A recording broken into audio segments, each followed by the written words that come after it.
Bismillahirrahmanirrahim. Assalamualaikum warahmatullahi wabarakatuh. Anandaku kelas 4, kita akan mulai belajar tentang tematik di tema 9 muatan IPS.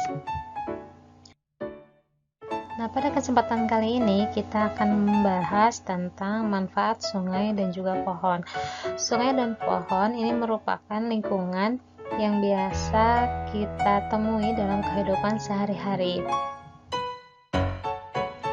Salah satu manfaat dari sungai ini yaitu yang pertama adalah sungai ini merupakan sumber air bagi manusia, bagi hewan maupun bagi tumbuhan. Kemudian sungai juga merupakan tempat untuk menampung air dan juga pusat ekosistem ya, karena semua makhluk hidup tidak bisa lepas dari air atau hidup tanpa air. Kemudian sungai juga mengalirkan air ke hilir, dan sungai juga dapat dimanfaatkan sebagai pembangkit listrik dan juga mengairi irigasi dan juga pertanian. Nah, kemudian ini merupakan manfaat dari pohon.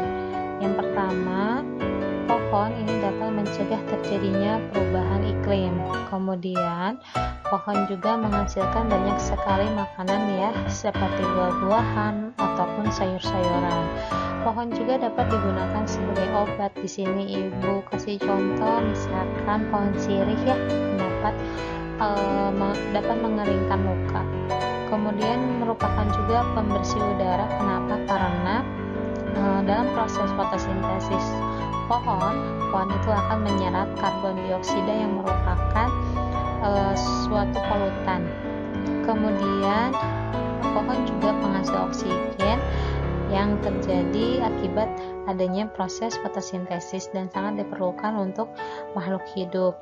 Pohon juga merupakan sumber penghasil kayu yang sering kita gunakan di alat rumah tangga dalam kehidupan sehari-hari.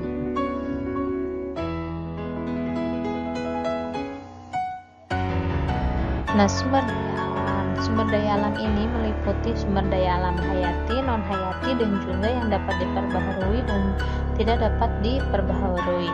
Sumber daya alam ini bisa menjadi modal utama pembangunan karena dapat menghasilkan pemasukan keuangan bagi negara sehingga bisa digunakan sebagai pembiayaan pembangunan. Misalkan saja kita mengekspor kayu atau kerajinan yang berasal dari kayu, kemudian diekspor ke luar negeri, maka akan menghasilkan defisit bagi negara. Kemudian contoh pemanfaatan sumber daya alam dalam kegiatan ekonomi juga ini dapat dimanfaatkan dalam bidang industri. Misalkan saja seperti minyak bumi, bahan bakar, peternakan, perikanan, dan juga perkebunan. Kemudian jenis-jenis sumber daya alam. Tadi Ibu sudah bilang bahwa sumber daya alam ini ada yang dapat diperbaharui dan tidak dapat diperbaharui. Kita tahu jika sumber daya alam yang dapat diperbaharui ini merupakan sumber daya alam yang sangat berlimpah dan dapat dihasilkan kembali meskipun sudah digunakan. Misalkan saja ada hasil pertanian, perkebunan, peternakan, dan juga perikanan. Kemudian sumber daya alam yang tidak dapat diperbaharui ini adalah sumber daya alam yang tidak dapat dihasilkan kembali setelah kita menggunakannya. Terbentuknya itu sangat lama ya, bahkan ribuan tahun. Contohnya saja minyak bumi, batu bara, gas, dan barang-barang tambang lainnya yang merupakan sumber daya alam yang tidak dapat diperbaharui. Nah, di sini Ibu sudah menampilkan tabel contoh-contoh jenis sumber daya alam yang tidak dapat diperbaharui.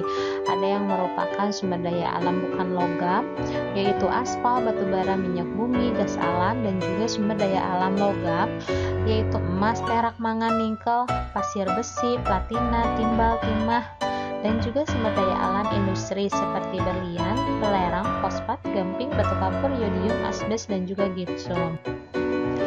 Nah, berikut ini adalah contoh hasil sumber daya alam yang dapat diperbaharui. Ada hasil pertanian, hasil perkebunan, perikanan, hasil hutan, dan hasil peternakan.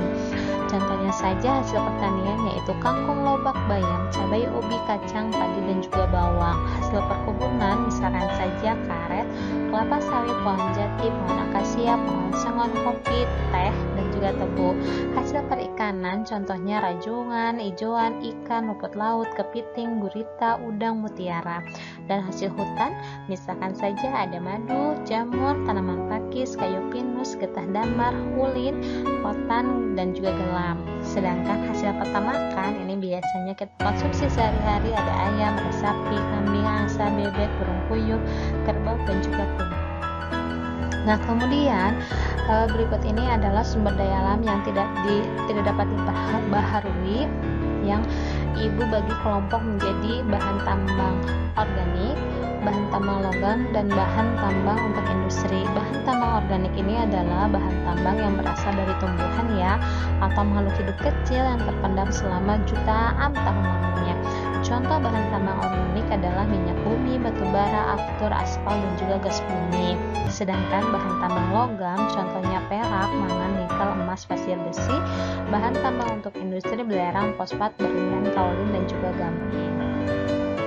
Berikut adalah peta persebaran sumber daya alam. Berdasarkan jenisnya, sumber daya alam ini dibagi menjadi sumber daya alam hayati dan juga non hayati. Bisa terlihat ya dari Sabang sampai Merauke begitu melimpahnya sumber daya alam yang ada di Indonesia.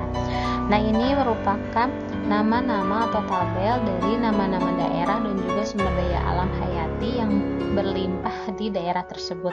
Contohnya saja di daerah Aceh ini terdapat pohon kelapa, Sumatera Timur karet, Tapanuli teh, Riau hasil hutan, Sumatera Barat teh, Jambi karet, Sumatera Selatan coklat, Banten padi dan kina, Jawa Barat teh dan kelapa sawit, Cirebon padi, Banyumas coklat, Jawa Tengah dan hasil hutan. Nah, kemudian ada juga nama-nama daerah berikut sumber daya alam non hayatinya. Misalkan saja Melabuh Aceh, ini terdapat emas, Tanjung Pura minyak bumi, Bukit Asam batu bara, Lok Sumawe minyak bumi, Kepulauan Natuna minyak bumi, Dumai juga minyak bumi, Singkawan yaitu bauksit, Martapura berupa intan, Cipotok emas dan juga tembaga, Cilegon biji besi, Tasikmalaya mangan, dan Pangandaran berupa fosfat. Nah, terima kasih anandaku kelas 4. Sekian dari Ibu Guru. Wassalamualaikum warahmatullahi wabarakatuh.